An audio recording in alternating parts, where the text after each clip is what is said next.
Pastor Samuel, Olá, Lucas, tudo bem? tudo jóia? Tudo tranquilo aí? Tudo em paz, graças a Deus. E você tá bem? Bem, bem, bem. Bem-vindo todos que estão nos acompanhando aí nessa live. Graças a Deus, estamos juntos. Hoje para falar sobre o livro do Pastor Samuel, Deus no Banco dos Réus. Livro publicado em 2016, né, pastor? Isso. Muito bom, muito bom. Eu estava vendo aqui a ficha do livro, foi o Alex que diagramou, certo? Cara, rapaz, o Alex fez um belíssimo trabalho, ele é ótimo nisso aí. Ele é o meu. Eu até coloquei aí que sem ele esse livro ficaria sem graça. Poxa, que legal, bom demais. Você que nos acompanha, nós estamos aqui para conversar um pouquinho sobre o livro do pastor Samuel, que fala sobre, na verdade, o último livro do Antigo Testamento, o livro de Malaquias. E aí a gente vai conversar sobre esse livro e você também pode ir separando as suas perguntas, porque nós vamos, na primeira metade da live, falar sobre o conteúdo do livro e na segunda metade você pode enviar suas perguntas para cá e a gente vai aí direcionar suas perguntas para o pastor Samuel, tá bom? Perfeito. Pastor Samuel, por que do título do livro, Deus no Banco dos Réus? Na verdade, rapaz, o livro de Malaquias é um livro curiosíssimo, porque ele é um livro montado em cima de questionamentos. Não é Deus fazendo questionamento ao povo, é o povo fazendo questionamento a Deus. Não é surpreendente isso? São 7 questões que o povo de Deus levanta a Deus. Se você olhar o livro de Malaquias, você vai ver no capítulo 1, versículo 2, Deus dizendo, eu vos tenho amado. Deus faz uma declaração. Aí o povo olha para Deus e diz assim, em que nos tens amado? Não é curioso? Deus está sendo questionado em relação aos seus afetos. Quando você vai para o capítulo 1, versículo 7, Deus diz, vocês têm desprezado o meu nome, falando aos sacerdotes. E os sacerdotes falam, em que te havemos profanado? Quando você vai para o capítulo 2, lá na frente você vai perceber no versículo 14, Deus diz assim, vocês têm sido infiéis para a mulher da mocidade de vocês e tal. E aí o pessoal pergunta, por quê? Não sei, como é que realmente isso pode estar acontecendo? Quando você vai para o capítulo 2, versículo 17, Deus diz, enfadais o Senhor com as vossas palavras e ainda dizeis, em que o enfadamos? Deus é que está sendo questionado o tempo todo. No capítulo 3, versículo 9, versículo 7, Deus diz, vocês precisam se arrepender. E o pessoal diz, mas em que nós temos que nos arrepender? O pessoal não tem noção alguma de que esteja fazendo alguma coisa errada. E está questionando a Deus, dizendo, mudar o quê? O que nós precisamos mudar? Capítulo 3, versículo 8, Deus fala, roubará o homem a Deus? E aí o pessoal diz, em que te roubamos? Nós não estamos sabendo de nada que nós estamos fazendo errado. Quando nós olhamos no capítulo 3, versículo 13, Deus diz, as vossas palavras têm sido duras para mim, mas vós dizeis que temos falado contra ti. Não é surpreendente? É Deus que está no tribunal e há um povo questionando a Deus. E isso é muito notório para nós, né? Deus está no banco dos réus, é isso aí. Muito interessante, joia. Agora uma curiosidade. O senhor já escreveu mais de um, são pelo menos 4 livros publicados, né? 5, mas tudo O bem. Império Gnóstico, 5, o Império É, Gnóstico Contra-Ataca, a teologia dos afetos, do afeto, né? Teologia dos Afetos. A trilhas da alma, Deus, tudo está sob controle, Deus no banco dos réus. Então, esses 2 últimos livros são exposições de textos bíblicos, né? Tá. Tudo sob controle é sobre o livro de Apocalipse. Uhum. Isso E mesmo. o livro Deus nos Bancos dos Réus é sobre Malaquias. Esses 2 livros, eles são livros de encerramento. Uhum. Um livro é o encerramento do Antigo Testamento e o outro o encerramento do Novo. Por que o senhor escolheu escrever sobre o fim? Na verdade, eu não escolhi, essa escolha foi aleatória, na verdade, não foi exatamente assim. Bem, eu achei muito curiosa a questão aqui de Malaquias e eu escrevi por causa disso, né? O livro de Malaquias eu escrevi porque eu achei muito interessante Deus sendo questionado, Deus sendo colocado no canto, o povo empurrando a Deus, né? E eu falei, rapaz, E quantas vezes nós, como igreja, como povo de Deus, ou gente sem igreja, questionamos a Deus constantemente em relação ao que Deus tem feito? O livro de Apocalipse foi exatamente o contrário. Eu quase nunca pregava em Apocalipse. Eu tinha uma certa distância do livro de Apocalipse, né? E ainda hoje muitas pessoas têm. E um dia eu estava lendo o livro de Apocalipse, relendo o livro de Apocalipse, diz lá, bem-aventurado aqueles que ouvem, guardam e mantêm essas profecias desse livro. E aí eu falei, cara, é bem-aventurado quem faz isso, quem prega, quem ouve, quem presta atenção nesse livro. E eu me aventurei. E aí eu tive um contato com um livro de um cara chamado Jack Eliu, que é um pensador reformado, e eu fiquei impressionado com a abordagem dele. E eu, então, peguei o livro de Jack Eliu, que, na verdade, não é um comentário de Apocalipse, ele faz algumas observações sobre o Apocalipse, mas ele foi o cara que me ajudou a ver, a entender um pouco mais, me aventurar. Aí eu comecei a pregar expositivamente e foi uma experiência fantástica para a minha vida e para a vida da congregação. É o Jack Eliu que fala que Apocalipse é uma arquitetura em movimento, né? É a Exatamente. figura que ele usa lá. Esse livro dele está traduzido para português, mas é edição esgotada. E foi traduzido aqui, apesar dele ser um teólogo reformado francês, ele foi traduzido aqui não por uma instituição reformada, ele foi traduzido aqui por uma instituição católica. A Edições Paulinas é que traduziu, mas é uma edição esgotada, infelizmente você não acha ele para comprar, mas é um livraço. Joia, mas nós não estamos aqui para falar de Apocalipse, nós vamos falar sobre Malaquias. E antes de entrar no seu livro, eu queria que o senhor falasse um pouquinho para a gente do panorama do livro de Malaquias, na história da revelação, onde ele se situa e por que ele é o último livro do Antigo Testamento. Fala um pouquinho para a gente sobre isso. Na verdade, não há muita certeza de que ele tenha sido o último livro escrito do Antigo Testamento. Embora eu esteja convencido de que seja. E me faz bem pensar assim, e na ordem que é colocada aqui no texto bíblico, ele se apresenta como o último livro. Depois do livro de Malaquias, nós vamos ter 400 anos de silêncio. O silêncio entre o Antigo e o Novo Testamento. Nós, os leitores desavisados, quando pegam o Antigo Testamento e o Novo Testamento, eles podem achar que assim, o livro é só uma virada de páginas e já está em Mateus. Não, não é bem assim, não. São 400 anos, e é bom lembrar que nós estamos há 500 anos do que eles falam de descobrimento do Brasil. O Brasil não foi descoberto, coisa nenhuma. Nós que descobrimos os portugueses, é o contrário. Os portugueses estavam perdidos, os índios estavam aqui bem e nós os encontramos perdidos, né? Mas, de qualquer forma, quando você, então, vai para o livro de Malaquias, você percebe que aparentemente, ele fecha de uma forma muito sábia, porque os últimos versículos falam: eis que vos enviarei o profeta Elias, antes que venha o grande e terrível dia do Senhor, e ele converterá o coração dos pais aos filhos e os filhos aos pais, para que eu não venha e fira a terra com maldição. Bem, quando Jesus começa o ministério dele, 400 anos depois, qual é o primeiro milagre que acontece no livro, registrado por João? Exatamente Deus transformando a água em vinho. O primeiro milagre de Deus, de Jesus, é dentro de um casamento. E tem tudo a ver, há um link maravilhoso aqui com Malaquias, porque Malaquias está dizendo: eu vou converter o coração dos pais aos filhos e filhos aos pais. A Deus está falando: olha, o propósito da vinda do Messias é para converter o nosso coração a Deus, mas converter-nos também horizontalmente. Por isso que eu divido o livro de Malaquias em 2 blocos. Então, o primeiro grande bloco eu trato das 7 questões de Deus no banco dos réus.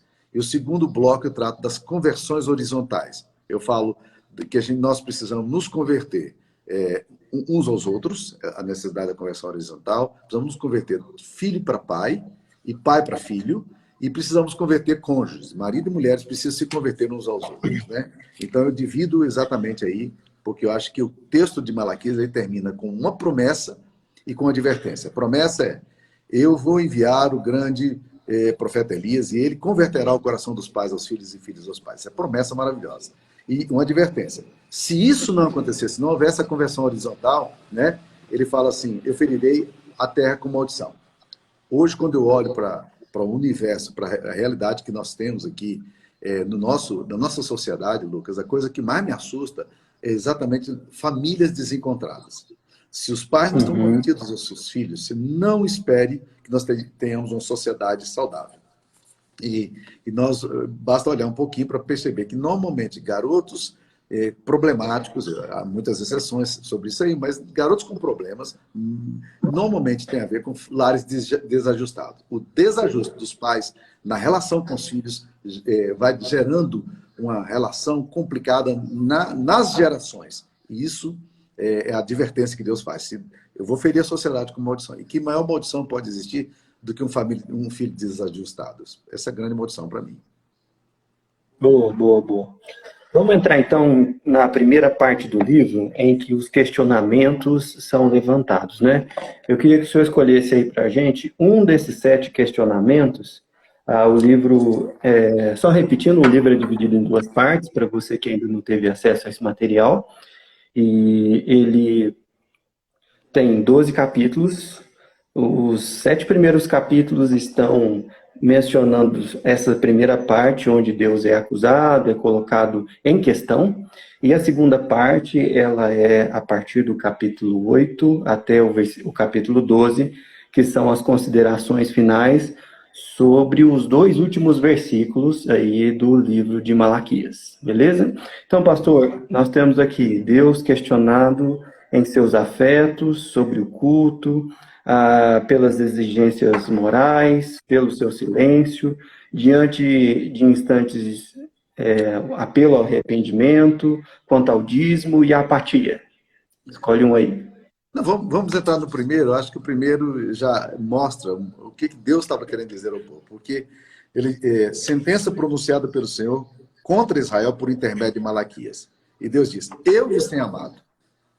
Olha que declaração maravilhosa. Deus começa dizendo assim, eu vos tenho amado. E o que o pessoal diz?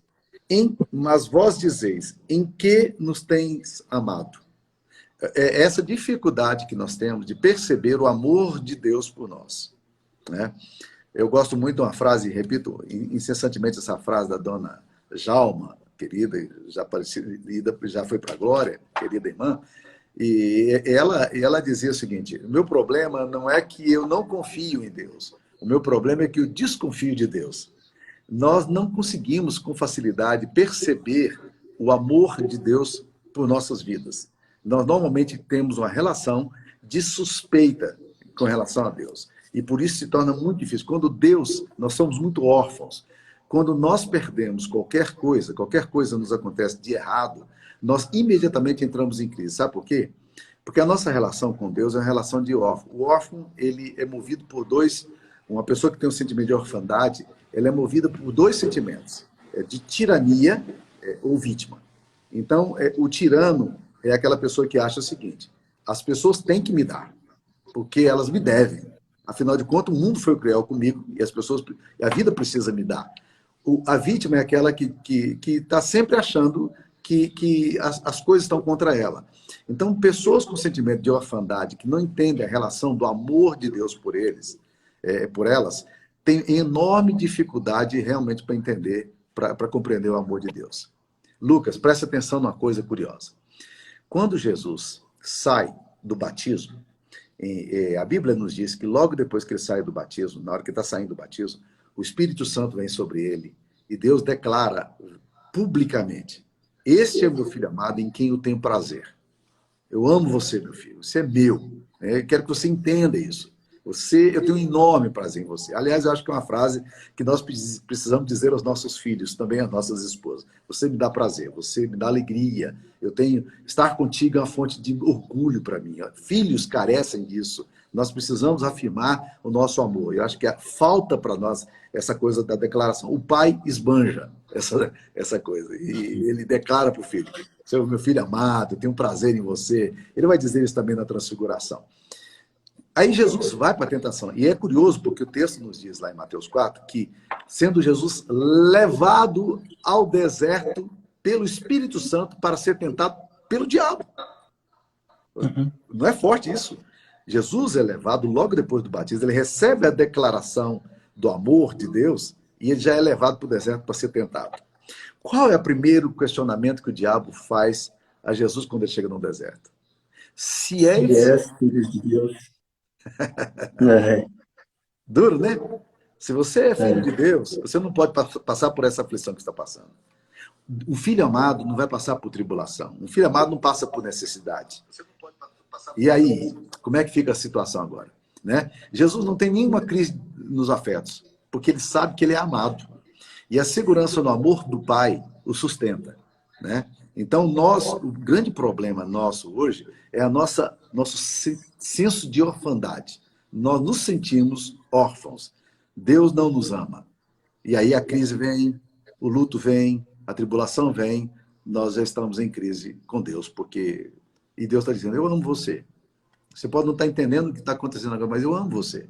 Eu vos tenho amado. E o pessoal diz, e quem nos tem amado?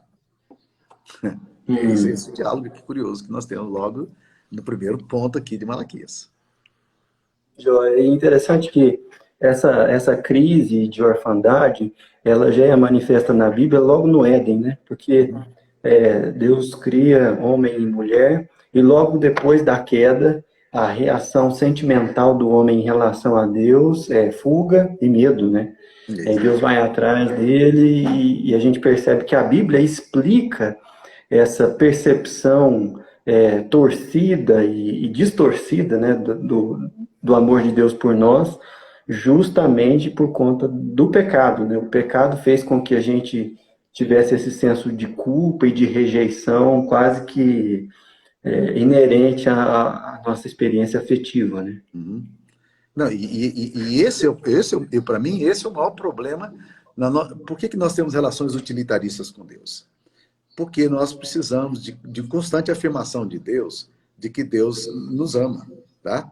E essa relação utilitarista, ela é perigosíssima, porque essa foi a proposta que Satanás fez a Deus, quando Deus perguntou para ele, você tem visto o meu servo Jó? Homem justo igual a ele, não há, né?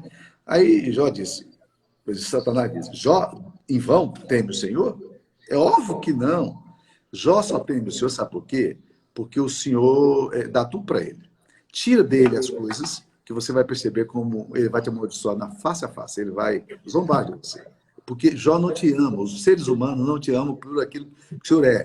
Eles te amam por aquilo que o Senhor dá. Se o Senhor der, eles se sentem amados. Se não der, esse problema da orfandade é o maior problema, eu acho que o maior problema da nossa espiritualidade sempre, desde sempre. No Éden, na história do povo de Deus, no Antigo Testamento, aqui em Malaquias, Deus está reafirmando o amor e o pessoal questionando. No Novo Testamento você vai perceber isso aí também. Satanás tentando Jesus na questão dos afetos dele, né? Isso é muito pesado para nós, né? Será que nós nos sentimos amados por Deus? Nós somos filhos queridos dele? Ele tem prazer em nós? Você se sente órfão ou você se sente filho querido? Agora, curiosamente, essa questão do amor de Deus como um pai é uma coisa que o Novo Testamento trabalha demais, né? Jesus nos ensina a orar chamando a Deus de Pai. O apóstolo Paulo e também o apóstolo João falam sobre o trabalho do Espírito Santo de nos fazer experimentar a adoção e essa realidade de sermos feitos filhos de Deus, né? Que é uma exclusividade da fé cristã, né? Essa relação de amor entre a criatura e não só o Criador, mas o Pai, né? Como Deus Pai. Você sabe que no islamismo não existe conceito de paternidade de Deus? Não existe. No islamismo, Deus é forte, poderoso. Allah é grande, né? Ele domina todas as coisas, ele é senhor, ele é soberano, mas não relação de afeto. Não existe no islamismo a ideia de um Deus pai.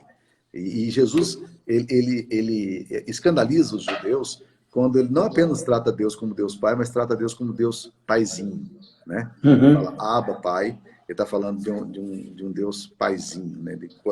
Aquele menino pequeno que abraça o pai e traz o pai aqui e diz, você é meu querido, eu gosto de você, eu me sinto feliz com você. Agora, por que surge a orfandade? Por que a gente realmente acha que Deus não nos ama? Essas são as questões também que eu tento colocar. O que gera em nós esse sentimento, né? Então, várias coisas podem gerar em nós esse sentimento de orfandade, né?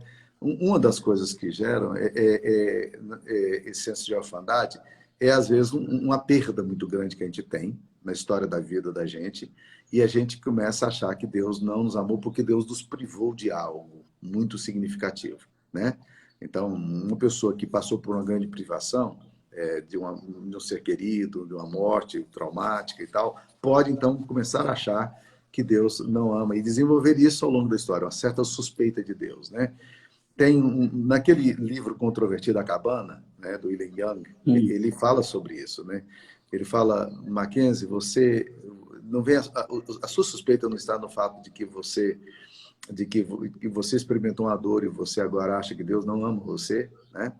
Outra coisa que leva as pessoas a terem essa suspeita de Deus é porque a gente, às vezes, não tem uma experiência de perda com Deus, mas a gente tem uma experiência de perda com aqueles que representam a Deus. Por exemplo, se você sofre uma frustração com um pastor, né, ou com um padre, ou com a instituição, você projeta essa coisa para Deus, né? Quando eu estava em Boston, em 2002, estourou um escândalo terrível lá na Arquidiocese de Boston, de padres que na sacristia abusavam de crianças. Eu orei por esse assunto, eu estava lá perto, né? E eu fiquei muito, muito triste quando eu pensava, cara. Eu falei, rapaz, como é que será o coração desses meninos em relação a Deus?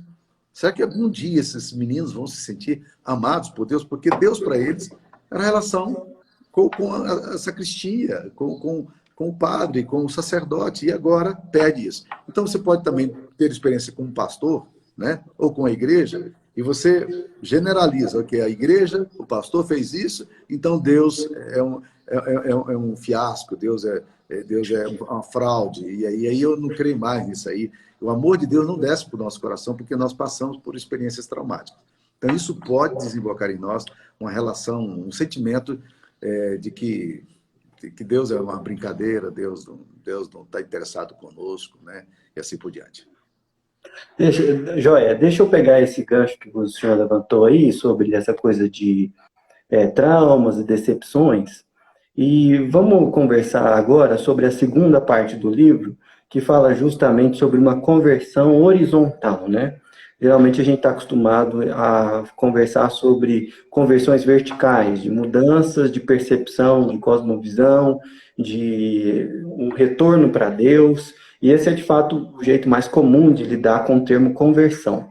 Mas o senhor levanta aqui no livro a questão da conversão horizontal, justamente ligada aos relacionamentos, fazendo referência justamente ao texto de Malaquias, os 2 últimos versículos. Eu vou ler o texto aqui, e aí a gente dá sequência na conversa. Malaquias 4, 5 e 6 diz o seguinte: Eis que eu lhes enviarei o profeta Elias, antes que venha o grande e terrível dia do Senhor. Ele converterá o coração dos pais aos filhos e o coração dos filhos aos seus pais, para que eu não venha e castigue a terra com maldição. A gente vê em todos os evangelhos que Jesus identifica esse Elias que seria enviado ao profeta João Batista, que veio como voz que proclama no deserto. Mas eu queria que o senhor focasse aqui para a gente na questão do versículo 6 mesmo, que fecha, inclusive, o Antigo Testamento. Essa conversão dos pais aos filhos e dos filhos aos pais.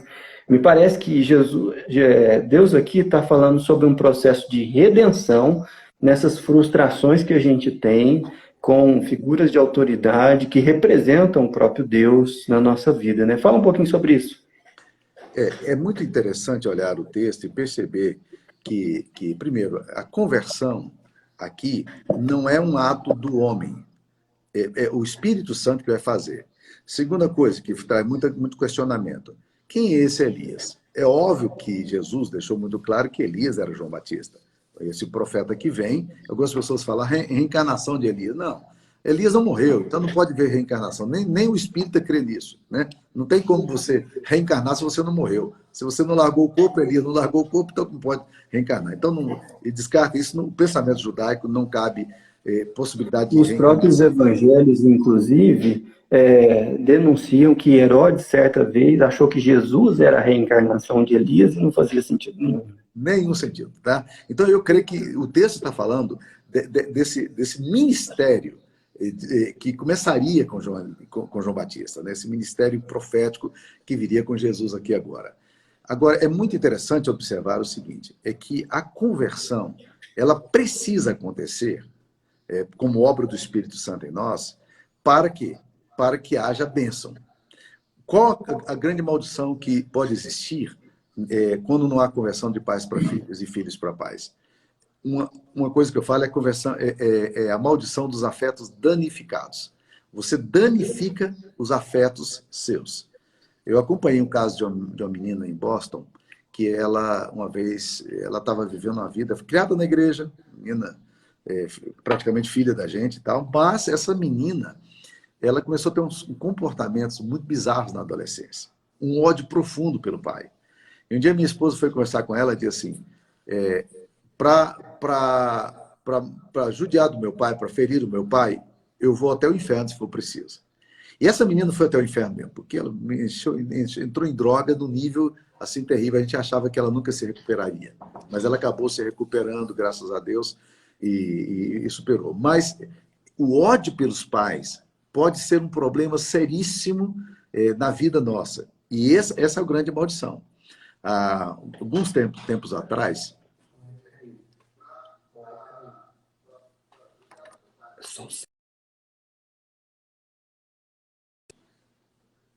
Ok? Caio vai voltar.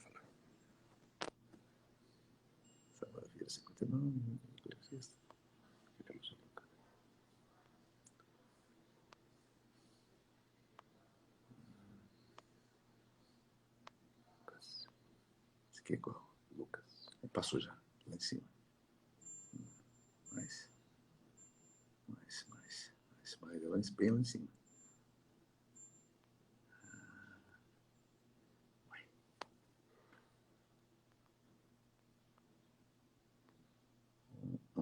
Ué.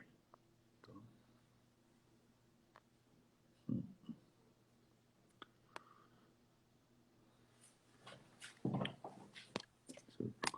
Deixa eu ver se é o último, ou o primeiro aqui.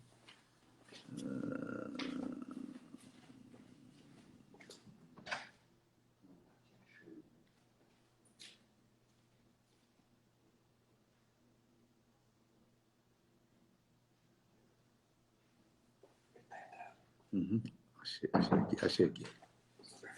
Adicionei. Ok.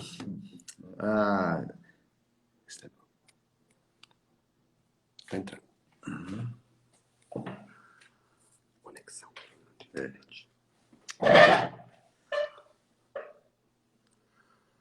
Lucas.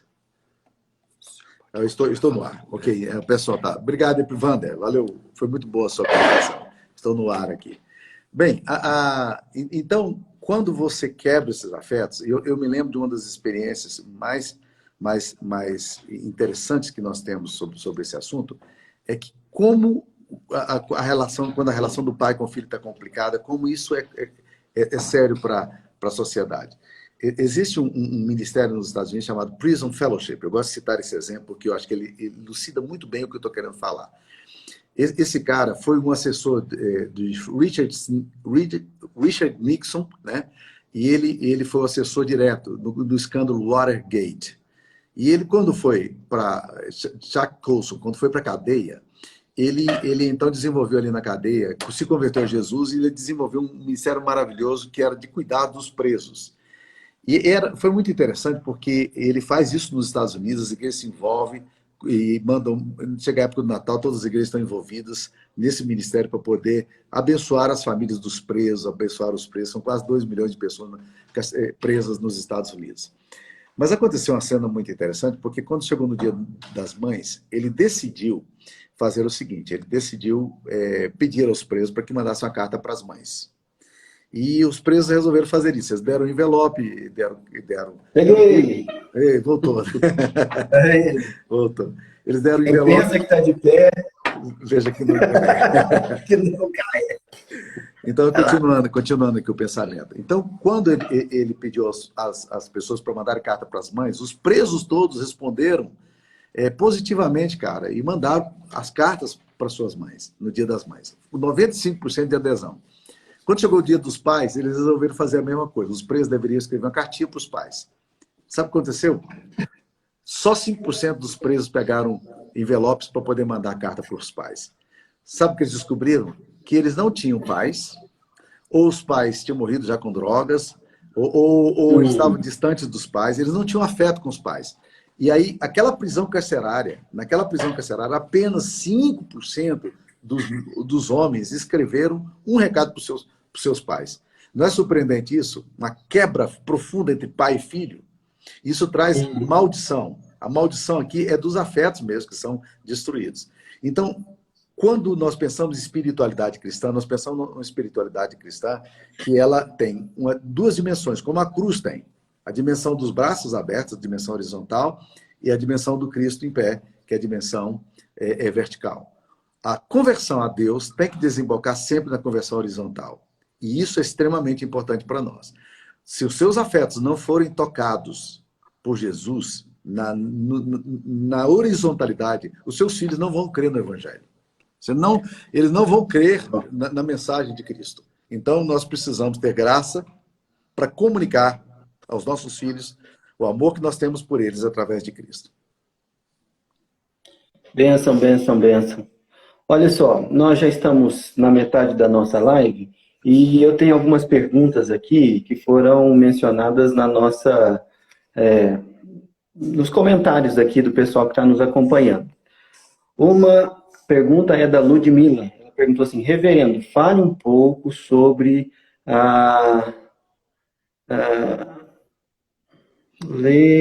Reencarnação. Reencarnação, isso. Reencarnação. Aí, dentro das escrituras. Boa, vamos lá. Bem, a Bíblia não fala em reencarnação, Ludmila. Começa por aí, né? Não existe em nenhum momento a Bíblia falando sobre reencarnação. E isso é muito interessante para nós. A Bíblia fala de ressurreição. Quem ressuscita não reencarna. Né? Eu até brinco dizendo o seguinte: os espíritas, eles perdem muito conosco, porque se eles estiverem certos, né, nós ainda vamos ter outra possibilidade, não vamos reencarnar. Agora, se eles estiverem errados, estão enrolados, porque para nós só tem uma possibilidade, né? A possibilidade da reencarnação. Qual a diferença entre a reencarnação e a ressurreição? A reencarnação, você vai voltar no corpo de uma outra pessoa. Você não vai ter consciência disso, mas você vem para quê? Você vem para purgar os seus pecados. Você, na encarnação anterior, você não foi uma pessoa muito fiel. Então, você cometeu muitos erros e agora você está se reencarnando para poder continuar o processo seu de purgar ou de purificar a sua alma. Então, no Espiritismo não há conceito de perdão. No Evangelho, nós não precisamos purgar as nossas almas, porque Cristo já morreu por nós. E no Evangelho há uma unicidade da personalidade. A pessoa, ela morre e ela vai voltar com o seu corpo ressurreto e glorificado. Bem, eu imagino que o meu corpo glorificado eu vou ter mais cabelo do que eu tenho hoje, né? Isso já me dá uma chance melhor, né? E menos barriga, né? Um corpo glorificado, mas nós voltaremos ao nosso próprio corpo. Quando Jesus Cristo morreu, ele voltou e os discípulos o reconheciam, tá? Entretanto, o corpo de Jesus era um corpo que podia atravessar paredes e entrar em lugares fechados, assim por diante. Ele podia comer, ele comeu com os discípulos, né? Então, é um corpo glorificado, é um corpo diferenciado. Não há, na Bíblia, a palavra reencarnação. Ela não acontece na Bíblia em nenhum lugar, mas há sempre a ênfase na ressurreição. Nós voltaremos com o nosso corpo glorificado no dia do juízo. Benção, tem uma pergunta aqui falando sobre o livro de Malaquias. A pergunta é a seguinte: o grande problema da época era quanto à qualidade do culto que era prestado? Fala um pouquinho sobre os problemas denunciados no livro de Malaquias sobre o culto. Na verdade, o livro de Malaquias é um excelente livro sobre o culto, né? O reverendo Augusto Nicodemos até desenvolveu um livro trabalhando a questão da adoração, do culto, a partir do livro de Malaquias, né? Óbvio que nós entendemos culto de uma forma muito diferenciada do Antigo Testamento. Culto para nós é um estilo de vida, né? Culto para nós não é um momento que você vai para a igreja e aí você cultua. Culto para nós é uma forma constante de viver. Quer comamos, quer bebamos, nós devemos fazer tudo para a glória de Deus. Tudo que fazemos é culto, né? Não há uma quebra, né? Um beijo no seu filho, na sua esposa, isso tem que ser uma forma de adoração a Deus. Agora, o livro de Malaquias, Deus está questionando muito algumas atitudes culticas. Por exemplo, em relação às ofertas. Ele fala, vocês trazem para mim um animal dilacerado. E ele pergunta, se vocês teriam coragem de apresentar um animal dilacerado como presente ao governador? Claro que não, tá? Mas vocês querem trazer isso para mim? E ele pergunta, com tais ofertas, aceitaria eu a vossa pessoa? Com essa oferta que vocês estão me trazendo, vocês acham que eu aceitaria vocês? Né? De forma nenhuma. Ele entra também na questão das pessoas que iam para a presença de Deus e choravam, faziam um drama imenso e tal, chorando diante de Deus. Não funcionam, porque, na verdade, vocês estão fazendo um culto aqui muito emocional, mas esse culto emocional não me impressiona, em nenhum momento ele me impressiona. Vocês precisam fazer um culto que integra a vida de vocês. A vida de vocês tem que estar integrada à adoração. Ele vai para a questão do dízimo. Ele diz, vocês me roubam, né? Nos dízimos e nas ofertas, vocês não integram a vida de vocês.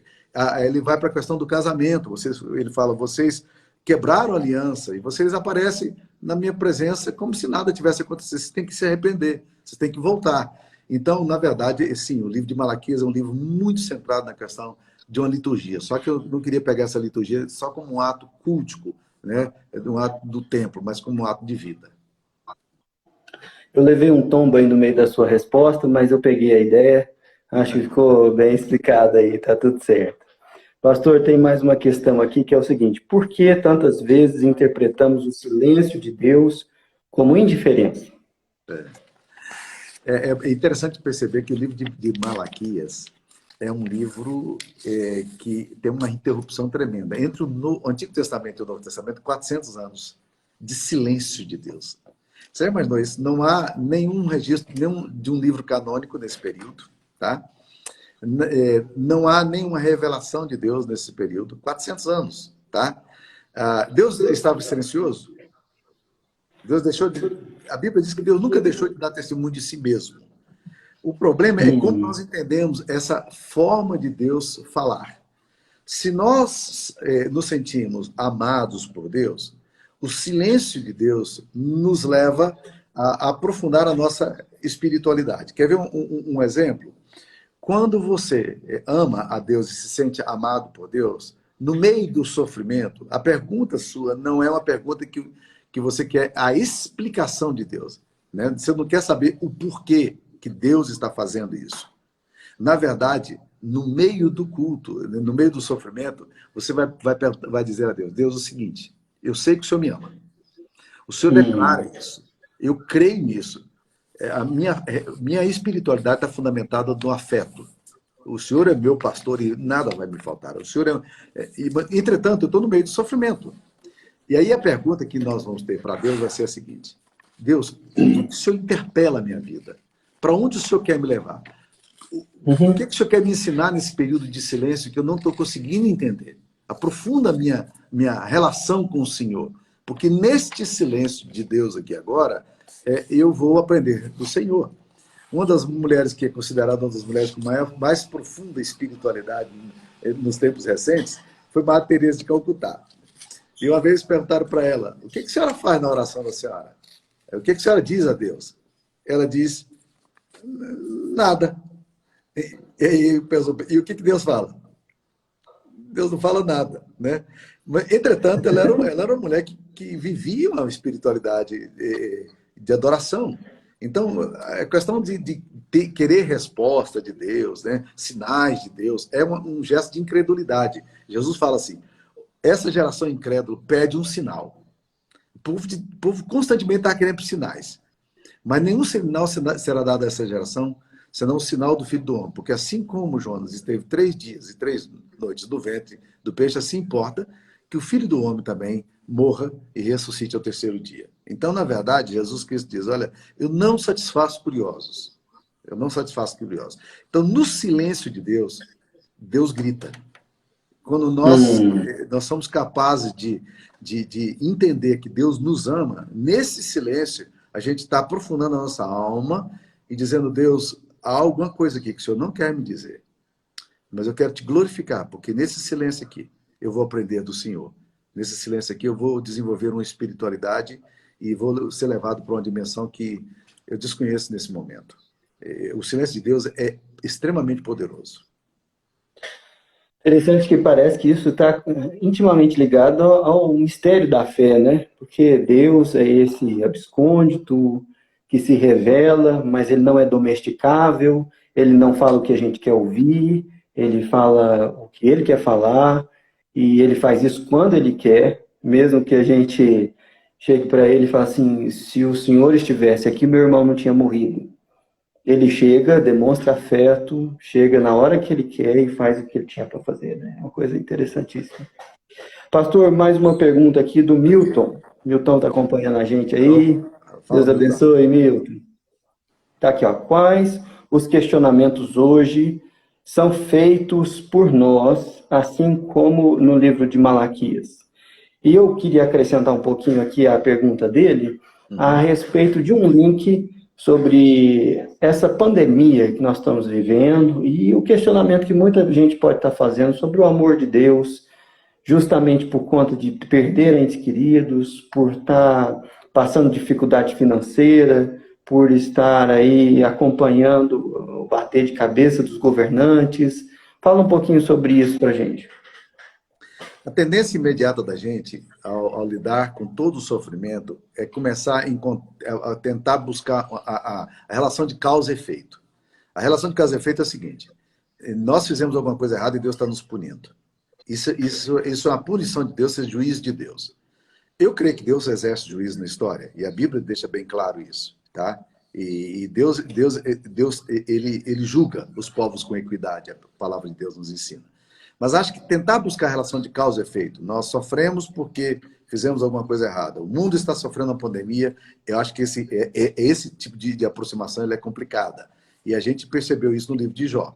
No livro de Jó, os amigos de Jó estão tentando dizer, se você está sofrendo é porque você fez alguma coisa errada. Se você faz a coisa certa, Deus vai te abençoar. Então não tem relação de causa e efeito. Essa relação de causa e efeito é muito complicada. O que Deus está querendo nos ensinar nisso? Eu não sei.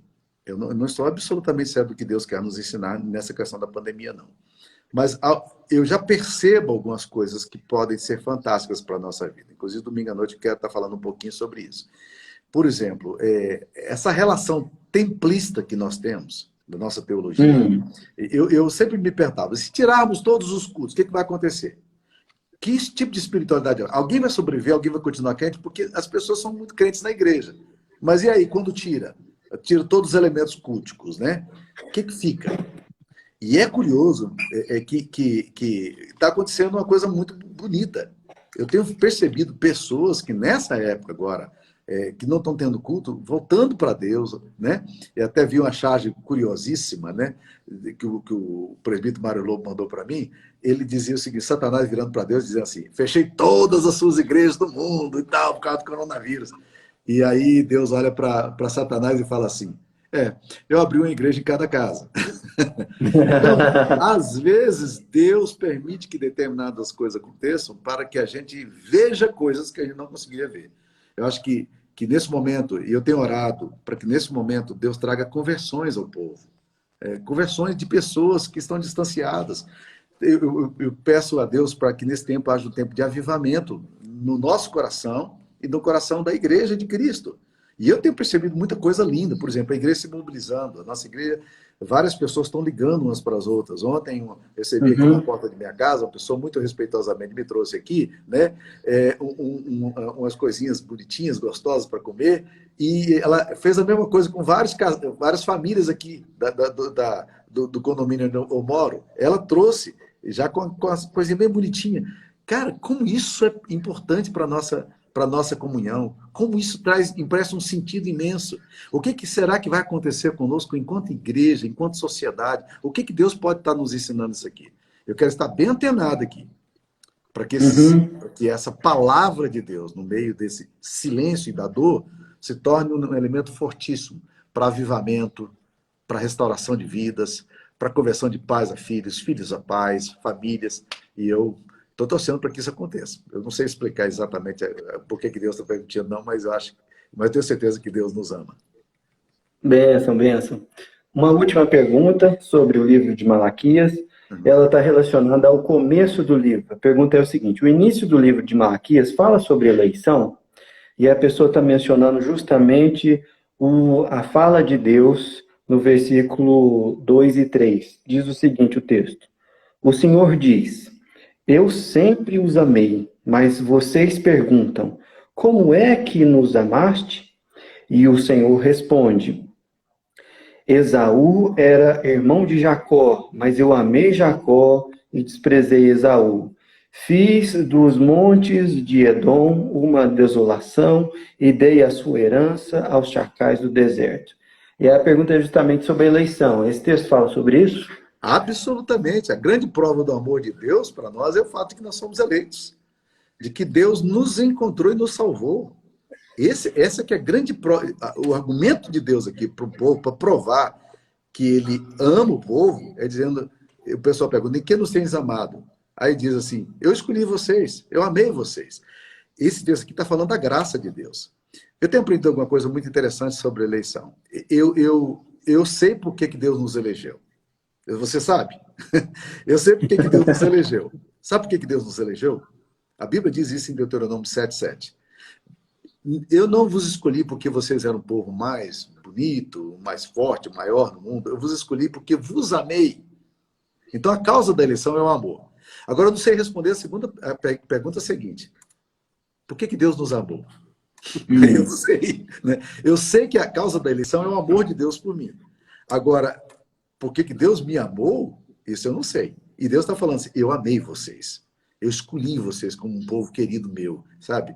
E quando você começa a entender o amor de Deus em ir atrás de você e te alcançar, porque é a misericórdia, a graça dele que te alcança, quando você percebe isso, rapaz, quando você entende, por que Deus me amou? Eu era perdido, eu estava distanciado de Deus, eu estava longe da graça dele e ele me alcançou. E não fui eu que encontrei a Deus, eu gosto dessa frase do Paul Washer. Ele fala assim, não fui eu que encontrei a Deus, foi Deus que me encontrou, o perdido era eu. Ele me achou na sua infinita graça. E Deus está dizendo, vocês deveriam levar isso a sério. Eu amo muito vocês. Amei tanto vocês, que eu elegi vocês como filhos amados para viverem para a minha glória. Vocês são meus. E eu não abro mão de vocês. Vocês são meus amados. Boa, bênção. Olha só, uma última palavra, nossa live está acabando, mas alguém pode estar nos ouvindo aqui e falar, eu não sou Jacó, eu sou Esaú. Eu não sou um eleito, eu não sou uma pessoa que Deus... A gente falou o tempo todo aqui de orfandade, desse negócio de Deus amar a gente, aí o cara chega no final dessa live e fala assim, não sou eu. Terrível, terrível, terrível, terrível. No seu coração, pastor, como é que você resolveu esse negócio? Assim? Como é que eu resolvi? Eu nunca tive crise com isso. Quando eu descobri que Jesus me alcançou, eu nem sabia falar de eleição, não sabia de nada, cara. Eu vim para o Evangelho. Uma vez eu estava falando sobre essa eleição para uma menina, eu nunca me esqueço dela, Ivani Evangelista, ela foi aluna minha no Seminário Presbiteriano Renovado aqui em Anápolis. E ela ficou muito indignada com a questão da eleição. Aí ela procurou a mãe dela, que era assembleiana, aquela assembleiana de coque mesmo, assim, aquela bem velhinha, mulher de oração. Sim. E ela era uma mulher negra, e a Ivani chegou na casa dela e encontrou a mãe dela lavando roupa no tanque lá, e nas afazeres domésticos. E ela diz, mãe, eu estou indignada. Sabe o que o pastor falou? Que foi Deus que nos escolheu, não fomos nós que escolhemos a Deus, não. Né? E aí ela disse que a mãe dela, sem teologia sistemática nenhuma na cabeça, virou para ela, largou a roupa, colocou a mãozinha na cintura e falou, você acha que eu um dia iria atrás de Deus? Eu era pé de valsa, eu gostava era de forró, eu gostava era de cachaça. Você acha que eu ia atrás de Deus? Foi Deus que me alcançou. Aí ela disse, Samuel, naquela hora, todos os meus argumentos contra a eleição ruíram, porque eu entendi que realmente nós somos resultado do amor de Deus. Deus nos alcançou. Eu nunca tive crise com isso, nunca. Também nunca sabia disso quando eu me converti, não. né? Aprendi isso depois lendo a palavra de Deus. Então, eu descanso das promessas de Deus. Estou tranquilo em relação a isso. Benção, benção. Joia, joia, joia. Olha, o nosso tempo está acabando e eu não queria nem usar a hora toda que a gente tem, justamente porque agora, daqui a pouquinho, está começando uma live com o Henrique Bruno. E o Niltinho, O Henrique Bruno. O Niltinho também está participando. Isso, o Niltinho também vai estar lá, né? Isso. Benção demais. Aliás, o Niltinho vai estender um pouco mais da ideia que ele vai desenvolver hoje à noite com o Henrique Bruno na nossa próxima aula de escola dominical. O Niltinho está se preparando aí para gravar uma aula para a gente no próximo domingo. Mas agora, às 8 da noite, o Niltinho e o Henrique Bruno vão estar no perfil do Central Jovem, ao vivo, numa live. Desse mesmo jeito que a gente está fazendo aqui, a gente vai acompanhar eles nesse bate-papo. Não vai ser no perfil do IPB Anápolis, mas vai ser no perfil do Central Jovem. Então, você pode participar lá, sai daqui, corre lá, e você vai acompanhar também o Niltinho. Outra coisa, pastor, fala um pouquinho sobre aquele projeto de intercessão que está colocado lá no nosso site. Eu acho que é muito importante a gente fazer uma menção sobre aquilo lá.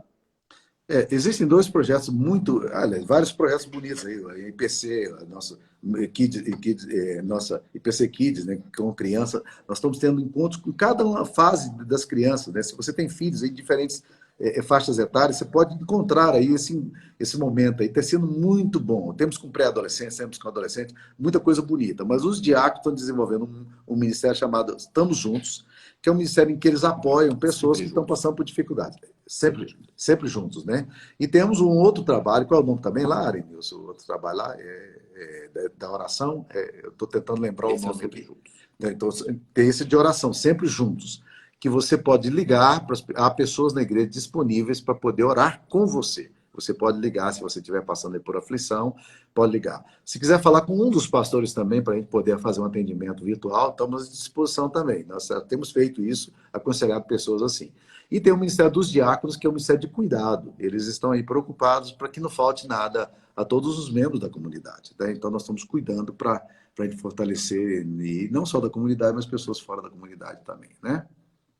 E estamos aí também, ó, Guia de Oração em Família, promovido aí pelo nosso ministério. Você pode, tá sendo projetado aí agora, você pode encontrar isso aí também, vários motivos de oração. A igreja está em movimento, é lindo o que está acontecendo. O Nilton virou para mim e falou: Samuel, quanta coisa bonita está acontecendo na vida da igreja. E sabe que eu não tinha me tocado para entender essa dimensão? Esse é outro mistério fantástico, né? A pandemia está gerando em nós recursos aí que a gente não contava com eles, né? É maravilhoso.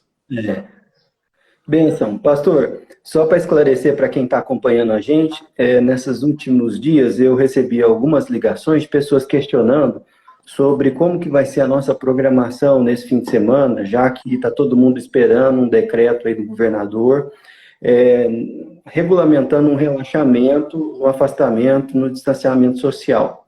É importante a gente dizer aqui, nesse momento, que a posição da nossa igreja, ela é até o próximo domingo. Então, no nosso próximo domingo, os nossos cultos vão ser transmitidos. Você pode participar dos cultos exclusivamente online, às 10 da manhã e às 6h30 da tarde.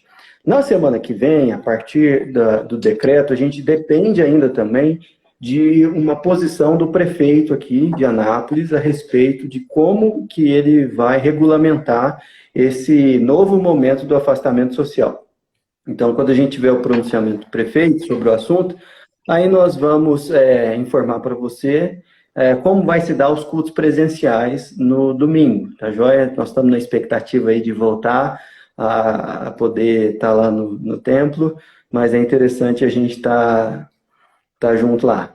Culto, então, 11 da manhã, ao vivo, pelo YouTube e pelo Facebook, e também às 6h30 da tarde.